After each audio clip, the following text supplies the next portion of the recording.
Bersama para pendiri bangsa lain, Bung Karno meletakkan dasar bahwa Indonesia ini beragam, plural, sukunya, agamanya, kebudayaannya, bahasanya. Tidak hanya satu, tetapi harus menjadi satu.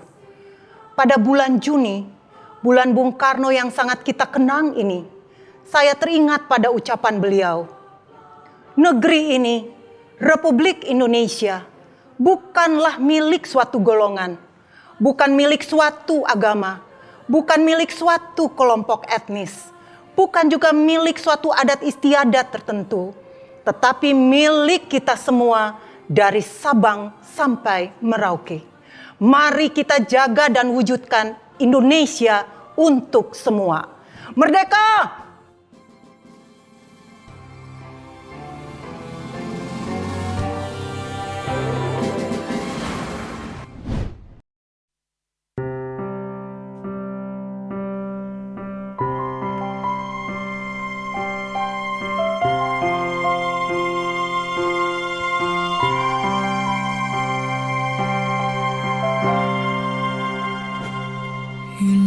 Indonesia tanah air beta, pusaka abadi nan jaya.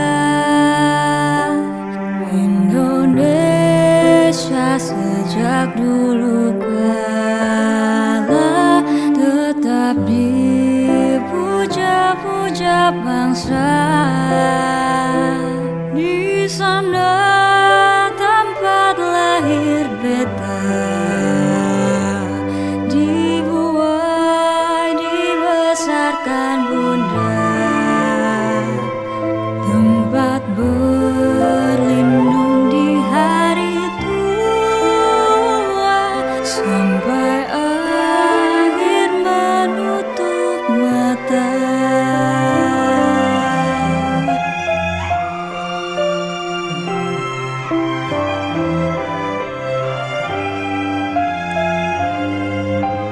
Sungguh indah tanah air beta, tiada bandingnya di dunia. Karya indah Tuhan Maha Kuasa bagi bangsa yang memujanya.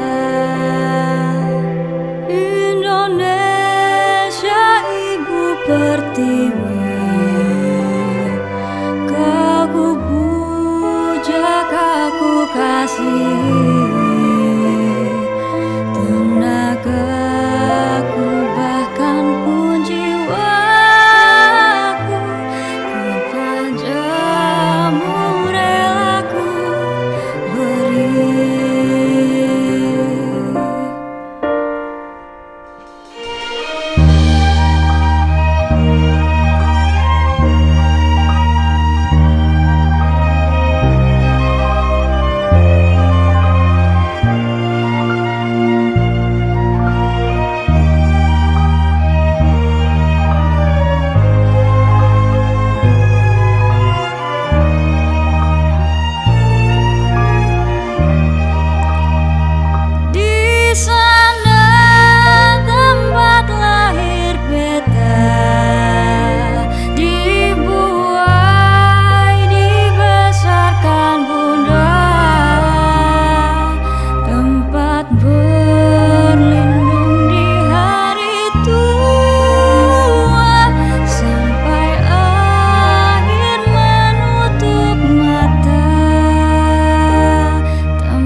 Halo Sobat BKN PDI Perjuangan dimanapun Anda berada. Selamat sore, kita berjumpa kembali di talk show Bung Karno Series. Masih bersama saya, Garda Maharsi. Langsung dari Rumah Budaya Badan Kebudayaan Nasional Pusat PDI Perjuangan. Selama bulan Juni ini, kami akan hadir menemani sore hari Anda dengan banyak sekali kisah-kisah yang tentunya menarik, tentu saja tentang Bung Karno. Kisah-kisah apa yang akan kita bahas pada hari ini? Tentu akan ada satu narasumber yang hadir menemani kita dan membagikan pengetahuannya terkait dengan kisah-kisah menarik tersebut. Sudah hadir bersama kita narasumber yang sangat menginspirasi, luar biasa, Ibu Dolorosa Sinaga. Selamat sore Ibu Dolorosa, bagaimana kabarnya? Selamat sore. Kita sedang berada dalam satu tema, Bu, tentang Bung Karno. Banyak masyarakat, banyak anak muda yang mungkin mengenal Bung Karno hanya sebatas seorang politisi. Mungkin karena fakta bahwa beliau adalah seorang proklamator, Presiden pertama Republik Indonesia, dan dikenal sebagai orang yang bergelut tentang politik dan pemerintahan. Tapi di luar itu tentu saja ada banyak sekali hal yang menarik tentang Bung Karno. Yang menurut Ibu Dolorosa tahu tentang Bung Karno, sebenarnya hal yang menarik apa sih dari Bung Karno selain Bung Karno sebagai sosok politisi? Menarik ya. Kalau dari saya, sebetulnya memandang Bung Karno, karena saya seniman, saya lebih melihat bagaimana dia sebagai sosok yang mencintai seni. Dan itu bisa kita lihat dari pergaulannya, karena dia banyak bergaul dengan seniman. Bukan hanya seniman dalam seni rupa ya, dia juga bergaul dan menjadi sahabat dari para sastrawan Indonesia. Dan saya pikir dia juga punya beberapa banyak kawan yang menginspirasi dia dalam bidang arsitektur. Nah, sebetulnya ada banyak legasi dari Soekarno yang bisa kita lihat dan menjadikan hal-hal itu sebagai inspirasi kita ya. Salah satunya mungkin, Bu, mungkin legasinya dalam soal seni patung. seni patung. Ya, di Jakarta ini kita melihat ada berapa? Ada 4 warisan yang diberikan oleh 4, Bu, tidak hanya satu. Tidak 4. satu, 4. Oh. Ada di Jakarta dan itu memberikan cermin yang menurut saya yang membuat Jakarta memiliki sebuah identitas ya, dengan kehadiran semua warisan Bung Karno dalam seni patung yang ada di Jakarta ini. Salah satunya mungkin, Bu, menjadi menarik karena patung tidak banyak anak muda zaman sekarang yang mengenal bahwa salah satu peninggalan Bung Karno, kalau boleh pun saya sebut itu sebagai sebuah peninggalan, adalah seni patung. Salah satunya mungkin, Bu, yang untuk bisa dijadikan awalan bagi kita semua anak muda termasuk saya nih, Bu, untuk tahu lebih dalam apa saja sih peninggalannya dari Bung Karno. Mungkin sebelum ke sana saya ingin memberikan pengantar sedikit ya. Bung Karno itu bukan hanya pencinta seni, tetapi dia juga memiliki sensitivitas ruang yang luar biasa karena dia seorang arsitek. Jadi patung-patung yang ada di Jakarta ini sebetulnya menjadi titik-titik orientasi ruang Jakarta. Itu yang tidak pernah barangkali tidak pernah dipikirkan oleh orang yang melihat patung-patung peninggalan Soekarno di Jakarta ya. Umpamanya pertama kita lihat Monas. Monas itu menjadi center. Jadi di setiap kota-kota besar, saya pikir Soekarno memahami bagaimana ruang itu membentuk sebuah pemikiran kota. Ah, Dia harus memiliki jantung. Nah, itu Monas. Monas. Nah, yang kedua, kalau kita melihat bagaimana dia meletakkan patung-patung yang lain ini, kita bisa lihat bahwa itu adalah orientasi ruang kota Jakarta. Satu di lapangan Banteng, yaitu Tugu Pembebasan Irian Barat. Terus kemudian di depan Hotel HI, yaitu Tugu Selamat Datang. Tugu Selamat Datang. Yang ketiga adalah di daerah kawasan Tebet. Dulu itu bundaran itu, roundabout. Nah, disitulah diletakkan Tugu. Kita biasa menyebutkannya patung Dirgantara. Dan ada banyak orang juga memberikan interpretasi khusus karena pedestalnya itu berbentuk 7. Angka 7, yeah. Jadi patung 7 Up katanya. Tapi sebetulnya namanya adalah patung Dirgantara. Nanti saya bisa cerita semua latar belakangnya, tapi itulah yang ingin saya katakan dulu sebagai pengantar. Patung tidak hanya dihadirkan sebagai sebuah proyek instalasi seni, tapi dia adalah satu manifestasi dari pemikiran tentang kota. Tentang itu ruang, ya. Tentang ruang kota. Wah, itu tentu saja menarik ya, karena bagi kami anak muda mungkin sesuatu yang baru begitu, Bu. Nah, tadi disebutkan bahwa Monas itu bisa hidup dan menjadi jantungnya Jakarta. Sekarang dalam catatan saya ada Tugu Selamat Datang yang tadi Ibu sampaikan di dekat Bundaran HI. Sebenarnya apa kisah di balik itu kalau memang itu adalah peninggalan Bung Karno? Coba kita lihat bentuknya dulu.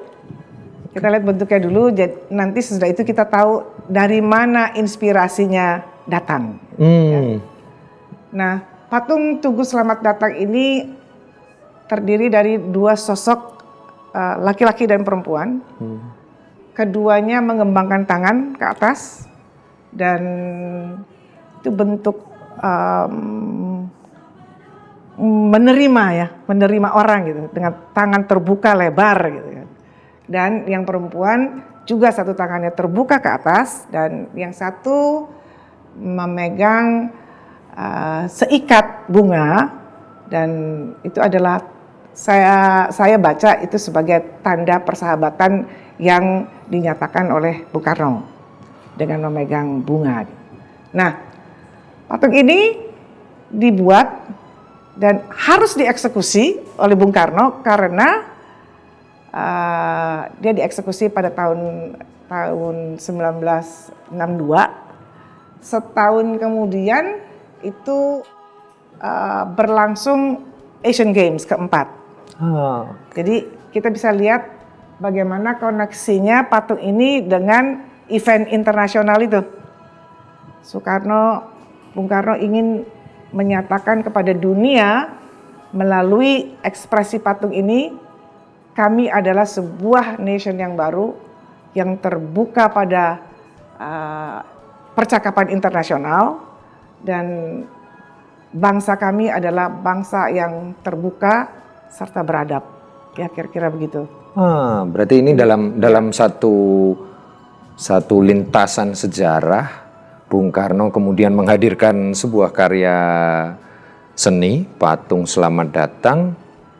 Ternyata tidak hanya patung, tapi patung tersebut bisa berbicara bahwa di balik patung mengangkat tangan yang Ibu sampaikan tadi, ternyata ada nilai-nilai bahwa Indonesia membuka diri sangat luas terhadap dunia luar. Dan sepertinya kalau bagi saya yang mungkin masih sangat awam tentang pemikiran Bung Karno, saya jadi teringat pemikirannya Bung Karno bahwa politik kita adalah politik bebas aktif. Seperti itu. Nah, mungkin ini ada satu benang merah yang di awal saya coba dapatkan dari Bu Dolorosa tadi. Tugu Selamat Datang. Setelah itu tadi Ibu juga sempat sampaikan di lapangan Banteng ya Ibu ya? Ya. Itu ada Tugu Pembebasan Irian Barat. Ya. Kisahnya apa Bu yang menarik Bu? Lagi-lagi kita coba lihat bentuk patungnya untuk refreshing aja. Ini kan sebagai memori yang sudah kita lihat setiap hari. Kita tahu patung Tugu Pembebasan Irian Barat. Dalam eksekusinya, Bung Karno itu penting untuk memperagakan pada Edi Sudarso, seniman yang pada waktu itu diminta untuk mengeksekusi, bikin modelnya gitu. Nah, dia berdiri memperagakan bagaimana dia mau mengekspresikan manusia yang merdeka. Ya. Dari tangan yang dirantai, rantainya putus, kaki yang meregang, rantainya putus. Memang terlihat secara bentuk itu seperti ini ya, bentuk X ya. X, Tapi saya sebetulnya tidak banyak memperdulikan hal itu.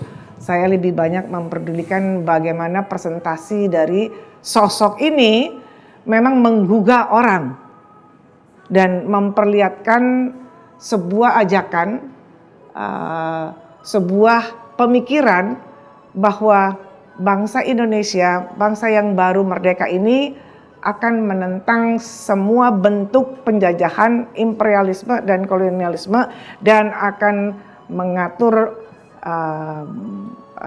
negaranya di atas kaki sendiri yang merdeka.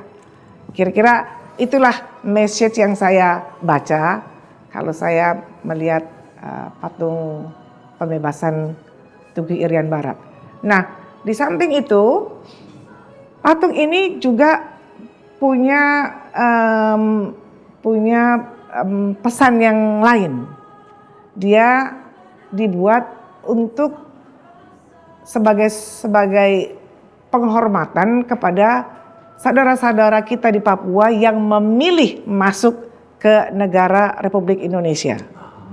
Dan kita Bung Karno dan kawan-kawan berhasil memerdekakan dan melalui referendum mereka memilih masuk ke Indonesia.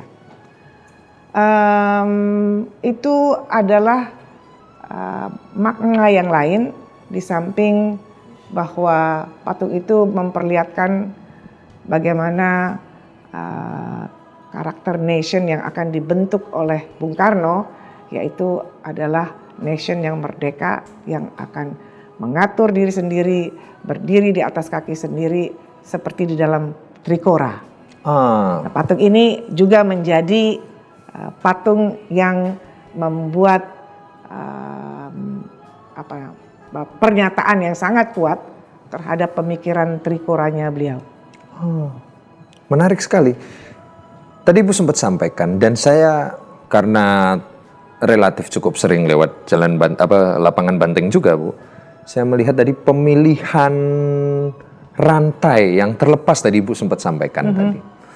Terlihat seperti di tangan ada rantai yang sudah terlepas, di kaki juga ada seperti sisa-sisa patahan rantai. Saya rasa kalau secara seni itu saya yang masih awam tentunya sangat ingin tahu dari Ibu Dolorosa pemilihan bentuk tersebut ini apakah semata-mata rantai belenggu ataukah memang ada makna yang lain yang saya rasa ini sangat menarik, sesuatu yang sangat baru tentunya untuk saya dan mungkin para anak muda di Saya pikir sangat Indonesia. sederhana, tidak ada yang baru. Artinya Bung Karno melihat bahwa ekspresi seni patung itu bisa menjadi jembatan untuk menyampaikan sebuah pemikiran tentang bangsa. Kalau saya tidak terlalu setuju ya dia disebutkan sebagai patung-patung impian Soekarno ya. Patung-patung itu buat ekspresi patung buat Soekarno itu sebagai teks. Itu dia teks. Anda kan dari bagian filsafat tentu tahu itu teks, itu pernyataan. Jadi dengan serius dia memikirkan bentuk yang seperti apa yang akan dia eksekusikan agar teks itu bisa sampai kepada masyarakat. Dan dia membangun nation ini melalui seni. Salah satunya. Salah satunya tentunya. Dan saya rasa tadi yang Ibu sampaikan dalam bahasa saya tentunya ini adalah sebuah cahaya terang nih. Saya setiap lewat lapangan Banteng, saya melihat patung tersebut, nuansa yang ada di pikiran saya adalah bagaimana kita bisa benar-benar semangat, kita bisa benar-benar merdeka, kita bisa benar-benar percaya diri dengan kemampuan diri sendiri, dan ini menemukan jawabannya Bu ternyata dari dari apa yang Ibu. Tingginya 35 meter. 35 meter. Oh. Kalau Tugu Selamat Datang tingginya 20 meter. Dan yang dipercayai oleh Bung Karno membangun struktur pedestalnya itu Silaban, Insinyur Silaban. Insinyur Silaban. Oh, yang membuat masjid besar itu. Masjid yang terbesar di Jakarta. Istiqlal. Oh, Ya. Okay. Dia yang mendesain itu. Tapi ada catatan menarik tadi Bu di luar ini. Ibu tadi sampaikan bahwa patung adalah teks. Tentu di belakang teks selalu ada konteks Bu. Dan saya mulai menemukan tadi dari dua patung yang Ibu bahas tadi, ada konteks bahwa Bung Karno, di luar kita mengenal dia sebagai seorang sosok politisi, sosok orang yang serius, sosok negarawan yang besar, mungkin yang formil gitu, ternyata memikirkan bahwa karya seni itu harus memuat sebuah semangat, sebuah pesan yang akan disampaikan. Catatan penting dari dua patung yang tadi sempat kita bahas. Bung Karno menyampaikan nilai-nilai kemanusiaan. Bung Karno menyampaikan bahwa kita harus lepas dari penjajahan apapun itu bentuknya. Sebenarnya di dalam dunia seni, karena saya awam tentunya Bu, saya ingin bertanya kepada Ibu Dolorosa, sebenarnya dalam dunia seni ini, apakah itu adalah sesuatu hal yang baru, sesuatu hal yang jamak, ataukah memang seperti itu adanya saja? Dia banyak digunakan untuk tujuan-tujuan seni, banyak digunakan untuk tujuan-tujuan apapun gitu kan. Di dalam seni kan ada nilai, ada value hiburan, entertainment, ada value sebagai medium komunikasi, sebagai bahasa gitu. Dari bagaimana seseorang ingin mengungkapkan emosinya, atau kita bisa lihatlah karya-karya seni seperti itu. Tapi yang dilakukan oleh Bung Karno adalah dia memilih bahwa seni itu sebagai medium untuk bisa menyampaikan sebuah aspirasi nation. Itu yang dia sampaikan melalui seni. Artinya dia memahami betul bagaimana karya seni ini harus bisa menyampaikan itu kepada rakyatnya dan bisa dibaca seperti apa yang diharapkan, dia membangun karakter nation. Hampir semua patung Soekarno bisa dikatakan itulah intinya yang disampaikan kepada kita. Baik yang Tugu Selamat Datang, Tugu Pembebasan Irian Barat, kemudian Tugu Dirgantara belum kita bicarakan, itu ada di kawasan Tebet. Ya. Dia ada di sana karena kalau kita lihat bentuknya, kita lihat bahwa Bung Karno memikirkan bagaimana menggambarkan seorang sosok, saya tidak harus mengatakan dia laki dan perempuan, tapi itu sosok manusia yang sedang dalam siap melesat ke masa depan dengan tangannya menuju ke atas ya. Itulah kenapa tangannya seperti menuju ke atas. Dan dalam kuda-kuda yang luar biasa signifikan gitu, luar biasa tepat kalau menurut saya, tepat di dalam mengangkat gagasan melesat ke atas. Itu sebuah gerak yang diperlihatkan kepada kita, tidak mungkin orang lain akan memahami itu dengan arti yang berbeda. Nah, kenapa itu dibuat seperti itu dan kenapa itu diletakkan di bundaran itu. Di sudut kanan itu adalah gedung Markas Besar TNI Angkatan Udara. Jadi cita-cita Bung Karno itu sebetulnya sangat dekat dengan gedung yang ada di seberang sana itu, bahwa negara baru yang berdiri ini suatu saat akan jaya di udara. Kami bukan saja pernah jaya di laut dalam sejarah, kami akan jaya di udara. Kira-kira gitulah ininya, teksnya ya. Menarik sekali. Tambah satu lagi kisah tentang patung Dirgantara. Masih ada satu lagi. Hah? Masih ada satu lagi? Yang di Tugu Pak Tani ya. Oh, Tugu Tani. Tani. Oke. Ada kisah apa, Bu, di balik itu, Bu? Tugu Pak Tani. Sebetulnya patung Dirgantara ini saya kembali dulu ya. Patung Dirgantara ini kalau tidak salah dia disebut juga sebagai dulu namanya Tugu Pahlawan kalau tidak salah ya. Tugu Pahlawan. Itu yang tadi. Nah, kalau patung Tugu Pak Tani ini begini. Jadi Bung Karno punya hubungan yang baik dengan negara Uni Soviet, ya. Dan dia melihat bagaimana kota besar di negara Uni Soviet itu banyak patung-patung bertebaran yang memperlihatkan aspirasi rakyatnya. Nah, kemudian Bung Karno berpikir, saya ingin juga memiliki salah satu buah tangan karya seniman besar dari Rusia ini, gitu.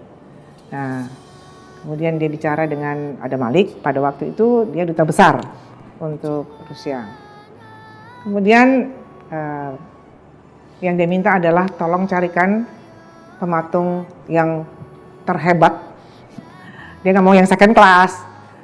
Soekarno selalu mau yang the first class gitu. Carikan yang terhebat di negeri ini, di Soviet. Dan saya mau mereka membuat patung untuk Jakarta. Nah, ditemukanlah dua pematung kondang, luar biasa hebatnya, kakak beradik. Nama keluarganya adalah Manares. Saya kurang ingat betul. Salah satu bernama Osip, salah satu bernama Metnev kalau tidak salah ya. Akhirnya Soekarno mencoba memberikan gambaran patung yang seperti apa yang dia inginkan, gitu ya.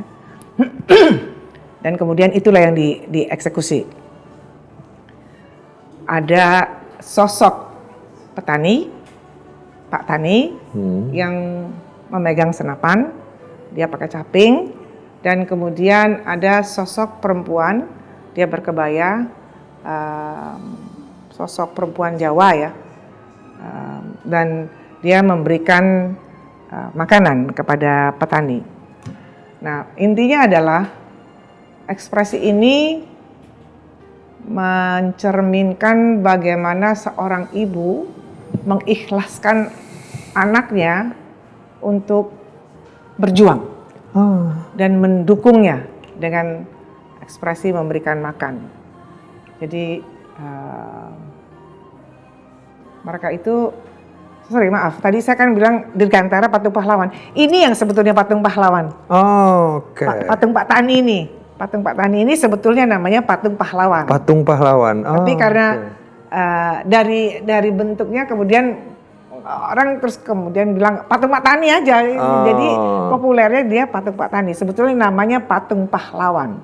Itu adalah komemorasi atau penghargaan kepada pahlawan-pahlawan. Tadi Ibu sempat ceritakan, mohon maaf memotong. Ibu sempat ceritakan bahwa secara teks bentuk visual dari patung pahlawan itu adalah seorang ibu yang kemudian memberikan dukungan, Ya. memberikan supportnya untuk anak-anaknya pergi berjuang. Ya. Konteks dibalik itu sebenarnya apa sih, Bu? Konteksnya saya pikir Soekarno itu tidak lupa mengingat perempuan perannya penting. Ya, itu mesti dicatat. Itu dia sangat melihat peran perempuan itu dalam negara penting, dalam perjuangan penting. Dan itu benar-benar divisualisasikan Divisualkan oleh dia. luar biasa sekali. Dia pecinta perempuan, tetapi dia punya penghormatan terhadap perempuan luar biasa. Tentu. Saya jadi teringat salah satu karya pemikiran dari Bung Karno. Sampai dibukukan kumpulan tulisannya Sarinah. Ya. Dan sangat menginspirasi. Saya tergolong orang yang memiliki kesempatan untuk membaca sampai selesai tentunya, Bu. Dan saya merasa bahwa konsepsi tentang bagaimana perempuan Indonesia harus dibangun itu ada semua di situ, Bu. Dan Di buku itu ya? di buku itu tentunya sangat menarik. Terakhir, Bu, sebelum kita tutup, di balik kisah-kisah yang sangat luar biasa tadi, saya melihat bahwa Bung Karno mencintai seni. Tapi Bung Karno tidak hanya mencintai seni dan melahirkan karya-karya seni semata. Bung Karno berusaha menyampaikan pesan, Bung Karno berusaha menyampaikan nilai. Dan Ibu tadi juga memperkuat, mengafirmasi hal tersebut. Sebenarnya semangat utama dan apa yang bisa kita sebagai anak muda ini, saya tentunya bagian dari anak muda itu, bisa ambil dari semangat tersebut, Bu. Ya, saya pikir ada pesan saya sebetulnya, bacalah buku-buku Soekarno. Buku-buku tentang Soekarno, ada banyak sekali. Karena talk show ini walaupun memberikan satu sisi tentang Soekarno, ada banyak lagi yang bisa kita pelajari dari dia. Dia sosok negara, dia disegani oleh negara bukan hanya di Asia, tapi dia mungkin disegani dalam artian ditakuti oleh negara-negara besar ya pada waktu itu ya. Dan ketika Soekarno menggagas konferensi Asia Afrika, itu sudah nyata.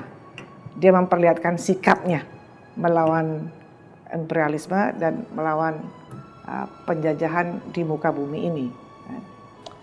Jadi saya sendiri banyak belajar dari dia, melihat dia yang sampai sekarang belum ada gantinya. Kecuali dalam nilai kemanusiaan, saya melihat Gus Dur sama dengan dia. Nah, ada satu lagi yang saya lupa sampaikan sebelum kau tutup ya.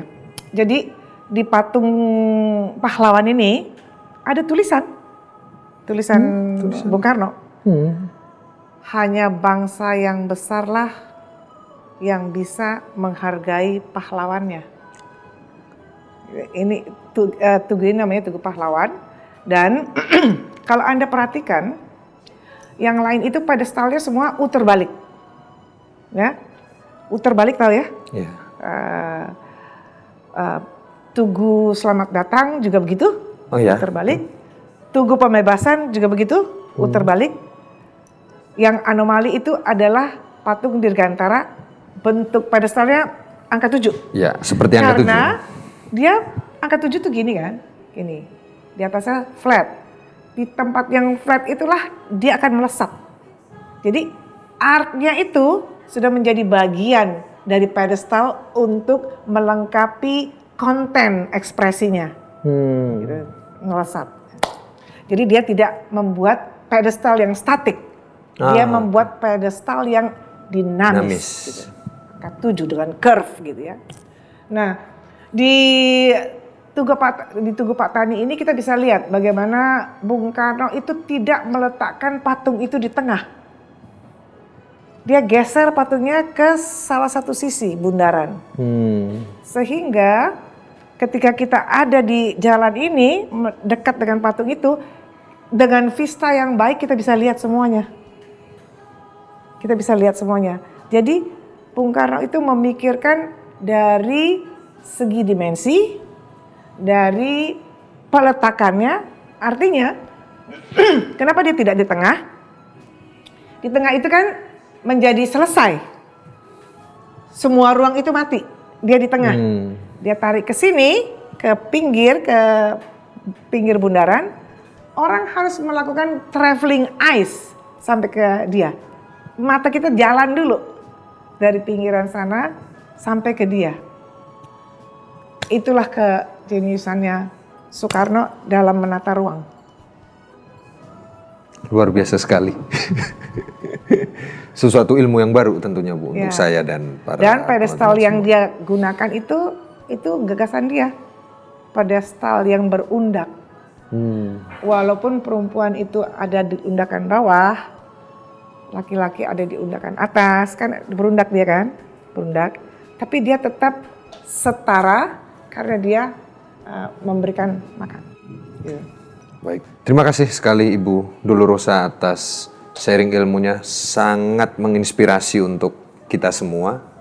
Tema Bung Karno dan patung-patung impiannya hanya satu dari sekian kisah-kisah menarik dan inspiratif dari Bung Karno. Ibu Dolorosa, terima kasih sudah meluangkan waktu untuk hadir pada kesempatan sore hari ini. Kita akan berjumpa di lain waktu, tentu saja untuk saling belajar. Sobat BKN sekalian, yang masih penasaran soal sisi lain dari Bung Karno, silahkan tuliskan request kalian di kolom komentar. Caranya gampang, cukup like, subscribe, dan komen di channel YouTube BKN Pusat PDI Perjuangan. Silahkan tulis apa saja request teman-teman. Mau tema apa, mau pembahasan apa, tulis. Kita akan bertemu pada tayangan-tayangan berikutnya, tetap di Badan Kebudayaan Nasional Pusat PDI Perjuangan. Saya tutup. Assalamualaikum warahmatullahi wabarakatuh. Salam perjuangan kita merdeka.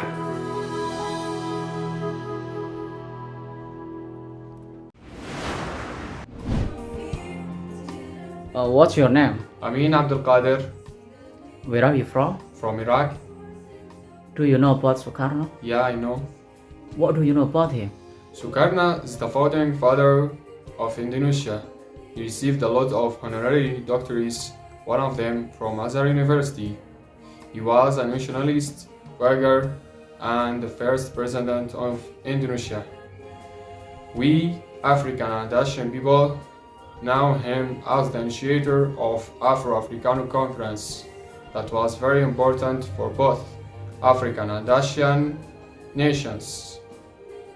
He was one of the leaders of non-aligned movements. I heard that here in Cairo was a street named after him. This street was Al-Maktaba Al-Iman take place. Ahmad Sukarno was a really very good man with a strong personal and very charismatic presidents. You should thank for God to have him as the first president and the founding father of your nation.